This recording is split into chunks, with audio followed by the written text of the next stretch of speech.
Morning folks, I just wanted to tell you a story that resonated with me this week, in fact yesterday, and you can see that not all dog walking is fun. Sometimes it's in the rain and it's horrible. Anyway, do you know that phrase, you need to have your 15-second elevator pitch for when you meet somebody?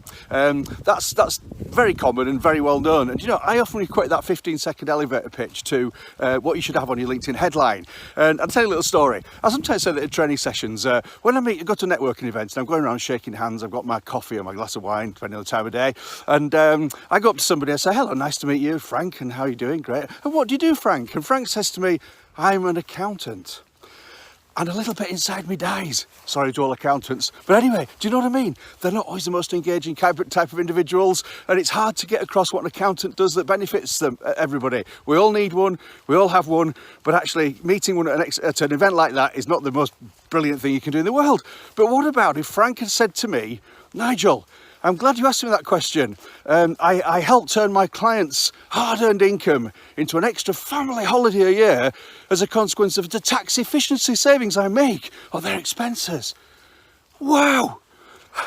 I didn't need an accountant, but I want some of that. Do you see the difference? If that guy Frank said to me that sort of thing, I'd be straight into conversation. Frank, how do you do that? Tell me more. And if I did a new accountant, which I don't, by the way, but if I did, then I would actually be getting straight onto Frank and saying, tell me more, Frank.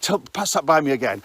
Now, the funny thing is, it's come to my year end this week in my business, and as a consequence, my very good and highly recommended accountant, Amy Hargreaves, put a link in the notes, has approached me and said, look, we need to tidy up these things for you, Nigel, and she's been referencing all the work I've been doing, and she said to me, Nigel, you've done a lot of miles this year in your car. I've done about 12,500 miles, and she said, I think we might be able to make a little saving on that for you, because you've gone over the limit of the 45p allowance, and she said, did you know you can claim the tax back on your VAT on the fuel part of that allowance? And I went, I didn't know that. That's fantastic. So Amy's going away to look into this and might be able to save me several £100s over the last few years as a consequence of that tax efficiency saving.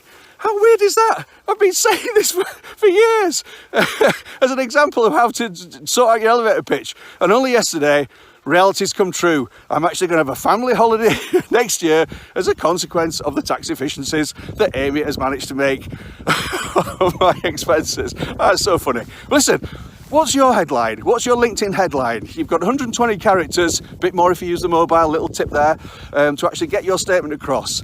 What is the pitch? What is he going to say in front of that prospect? If you get the opportunity in that 15 moments with the chairman of the prospect you're about to meet. So just want to share that with you this morning. Hope that's been helpful.